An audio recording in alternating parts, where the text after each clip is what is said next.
It's the 22nd of December, and we have got a youth intake preview which looks very bad, but we've also got a new head of youth development.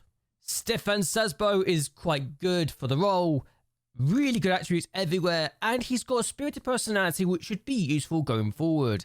His unflappable and media-friendly media handling style is also good for some of the things we're looking for. We've also had a load of games since we last met. How good have we been doing the Champions League? And are we getting any closer to securing our place in the next round? The first game we had was a 6-0 victory against Nagasaki, and this was a very comfortable game after drawing against PSV last time out. Vieira got the opening goal of the game, and when we start to get control inside 30 minutes to make it 2, I knew we were going to have a good day. Konya shoots and scores. It is deflected, but I'm not complaining. And we make it 3-0 before the end of the half. Diaz finds Bagador. Bagador finds the back of the net. And then in the second half, it only took us 6 minutes to get our third goal. Konya again scoring a goal. For a player that is just a backup player, he's looking really good. Lazarevic then finds Gonev, who finds Law for it to be turned into 5-0. And then 6-0 inside 71 minutes. Konya loses the ball, but Boxe finds Martinez, he finds Torrigiano, and 6-0 against a team that over the years has given us trouble. I am very, very happy. The next game we had was a 4-0 victory against Puxy in the Cup, and this is a really good game. We're looking to win this again for the third time in 4 years. Bogner gets the opening goal, and then we make it 2-0 inside 14 minutes, and we are just in firm control. Andre Santos finds Law, he finds Lazarevic, who gets his second goal of the season with that effort. And we make it 3 from this corner. Gonzalez finds Kusura. And then we make it 4 inside 53 minutes. And that's just very lucky for Law to get there, but I'm not complaining. We get another victory to our name. And it turns out I misidentified the goal scorer for the third goal. It was Vahos, not Kusura. But then we went to Newcastle and drew 0-0 in the Champions League, meaning we've taken on 2 of the best teams in the competition and got draws against both of them. Newcastle have not beaten us in 3 games now, so I'm starting to think we are their bogey team in the Champions League, which is very ironic to say the least. But then we drew 0-0 against Depreseni and missed the penalty, so that was not as good, but at least we didn't lose, so every cloud has a silver lining, I suppose. But then we took a Nuri press and beat them by 5-0, and we just took our frustrations out of the last 2 games against them. Torrigiano with the first goal. We score a second goal from this corner. Andre Santos finds Kusura, who finds the back of the net. And then we make it 3. Literally in the first minute of the second half, Andre Santos finds Gonev, and Gonev finds the back of the net. A very good goal. And it's 4-0 inside 79 minutes. Hambelik is able to place across, and he finds Bogner, who finds the back of the net. And then 84 minutes in, we make it 5. Bogner finds Diaz. Diaz finds the back of the net. So, a comfortable performance. And Udinese are struggling this year. They are bottom of the table last I checked. We then went to Strasbourg in the Champions League and beat them by 0-0. A game that I knew we could win. And Kusura, again, the winning goal, was very good for our point of view. The fact that we only had 4 shots on target out of 24 is disappointing. But at least we got all 3 points and beat a team from France, so happy days. We then took on Giemot and beat them 3-0. Law does get the ball back after losing initially, finds Bogner, he's not missing that chance. And once that goal goes in, the floodgates really start to open. Boxe is able to make this pass to Konya, who scores that goal to double our lead. And in 58 minutes, Lazarevic finds Hambelik, who finds the back of the net. A really well worked set piece routine, which saw us get our third goal of the game, and we destroyed Giemot. We should have got more goals, quite frankly, but at least we won. We then hosted Fanfare and finally felt like a team that was just going to destroy this league. Salazar opens the score inside 80 minutes. And then we doubled our lead in the 95th minute of the game to put all doubt to bed. Bagador finds Gonev, who gets lucky to score that goal, but I'm not complaining. A win's a win. It could have been worse. Also, Dominic Coxis is playing for them. He did not have the best of times. I'm actually sad to see that he got injured. But at least he's playing in our country, and that's fine. For one of the best teams as well. It really tells me a lot just how good this team is. that Coxis for them, or at least for us, is now just a 1.5-star current ability player. And that's how good he is when we are as good as we are. Either he is not as good as I thought he was, or we're just really, really good now. I honestly don't know what's the case at this point, but I hope he's doing okay. Then we took on Fanfaros and lost 3-2 despite taking the lead twice. Torrigiano gets the opening goal there. We then concede a free kick goal, and that's actually a really well worked routine. The keeper had no chance. But we took the lead again. Lazarevic plays it through to Robledo, who fires the back in there. I thought, okay, we're going to take control now. And then they scored again inside 30 minutes to equalise for the second time in the game. And at this point, I'm starting to wonder, what are we doing defensively? We've not conceded in ages until this game. And then we lost because of this effort later on. I thought we'd dealt with it initially then, but then they had a shot here which found its way in the back of the net, and they won the game. I was very frustrated. We should have won this game, but for some reason, we did not. It was stupid, but we need to really take control of these situations more often. What are we doing? We then took on Stern Graz and beat them by a 0-0 after Salazar scores on the rebound. Yes, it was lucky. Yes, we should have done more and got more goals, but a win's a win. I'm taking it any way we can, even if they probably should have got a goal themselves. But 1-0's 1-0, another Champions League victory, and we're looking like we should be fine now. And to finish off the year, we took on Puskas Academia and beat them 2-0. Vahos opens the scoring, and then we doubled our lead inside 79 minutes to complete the win. Vieira plays in the middle, finds Noel, who gets a goal. So yes, a good victory here, and all 3 points in the league, which we desperately needed. I say desperately needed, we are 7 points clear of Ferencváros, who are 5 points clear of Ferencváros, so perhaps it wasn't as desperate as I made it out to be, but Puskas Academia are a point behind Debreceni, and a goal difference behind Giamot, and only a point clear of Paxi, who are doing really well this year for whatever reason. Uripes and Vassos are doing worse than expected, so I expect them to do better sooner rather than later. The fact we've not got a single goal scorer in the top 3 is interesting, and I genuinely had not realised that was the case. Though we do have Gonev and Bognev with 8 and 7 goals respectively, so maybe I'm just underestimating how good we are at sharing the goals. Also, Brian Law's got 5 goals as well, so it's not like we don't have goal scorers, we just don't rely on one single player, which is good actually. Also, Cavallini's got 14 clean sheets this year.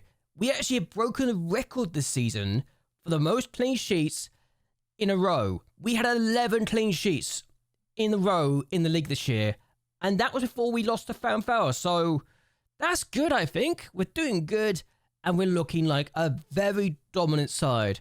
Also, I would love to break this record for the highest attendance at one point, but I don't see us getting 98,000 people in a stadium at some point. That might be a record that never gets broken, which is a shame.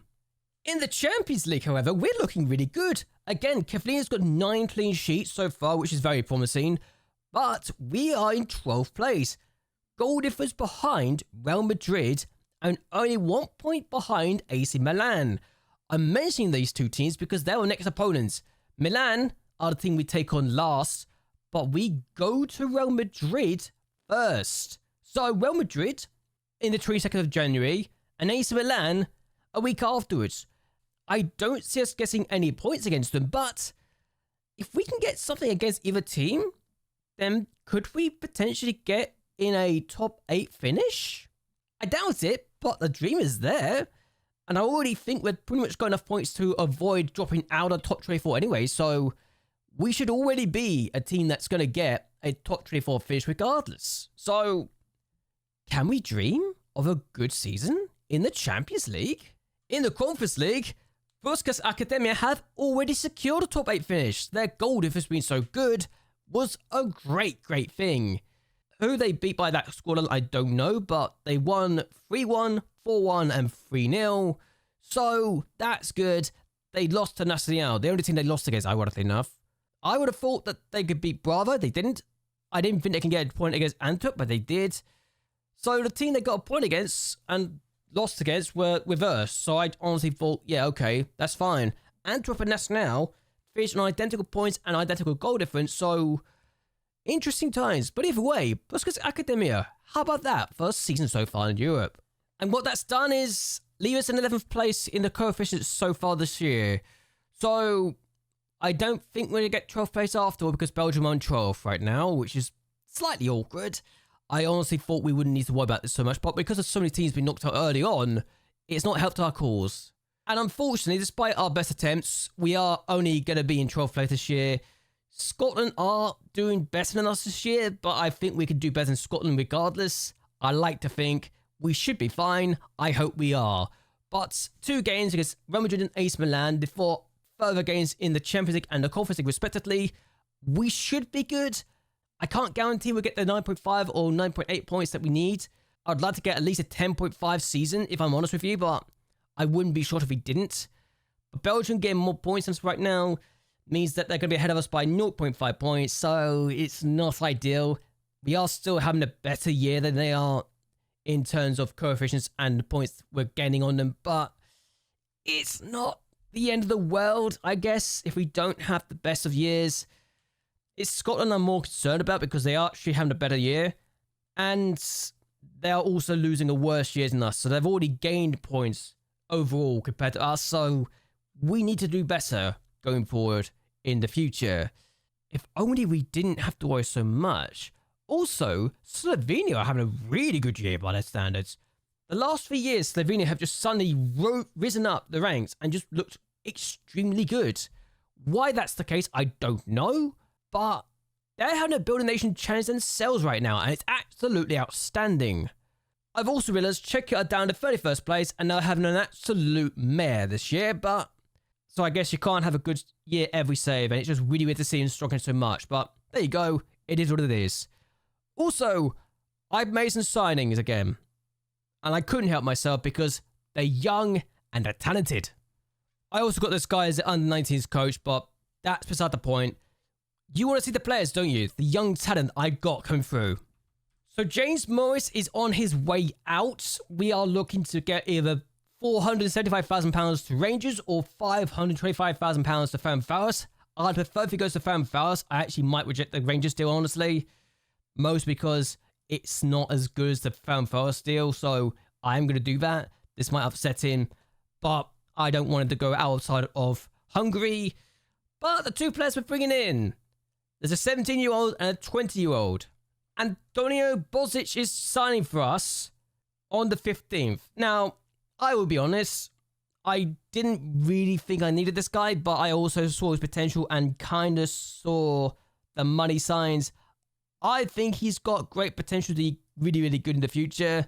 He's played just 1 game for his current club. He is going to go back on loan to this team after he signs for us, so he won't be in the first team this year, though I could not resist signing the guy.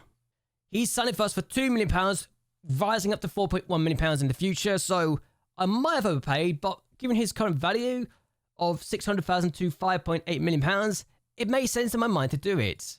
But then I got this guy to sign for me for £1.8 million, rising up to £6.5 million, and Jean-Gilles Lapassette is another exciting player. He already wanted to go, and I thought to myself, you know what, let's take advantage of the situation. He was wanted by some big teams as well, so I saw this as an opportunity to get this guy in. I also looked at Gonzalez and potentially looking at him potentially moving on. So between the fact that he was worth between £700,000 to £7 million, this guy feels like a bargain again. He's a French youngster. He's a French under-21s international. Whether or not he becomes an actual international, I don't know. He won't be homegrown with us, but that's fine. We can work with this. He looks exciting either way, and we got room for him in the registration. So, what do you think of my 2 new wingers that are signing for me in the January transfer window so far? I want to hear your thoughts and opinions on those 2 down below. We've currently got £52.3 million in the bank and £24.3 million in the transfer budget, so we've still got a lot of good money, and the committed wages is going to be up to $430,000, but that's fine. We're still within our wage budget, which is great. And I could still make some improvements potentially. It would be good. I don't need to get a new video or anything like that. I don't need to do anything significant right now. Whether or not we could do so with the stadium, I don't know in the future, but it would be great if we could. Even if apparently we are expected to lose £15 million this year. But that's fine. I'm ignoring that. We are rich. We are rich, right? We are a 3.5 star reputation club who are rich and worth £309 million. We've had a new takeover. They also want me to spend it on my original budget, so this is fine. We are making good inroads to making sure we are strong. Also, I've got to talk about the national team because they managed to get relegated from the Nations League. And their manager is not under threat. And they are in the European Championship qualifying round. I don't see them going through this group. The best I can see is getting in third place, finishing behind Italy and Denmark. The worst I can see happening is finishing behind Azerbaijan. So that's not ideal to say the least. I do want to manage the national team at some point. Whether or not I do, I don't know. But it would be fun to try. Especially when I lost their last game 5-4 against Bosnia, which I think tells you the entire story. Our success might damage the national team's quality, and that says a lot.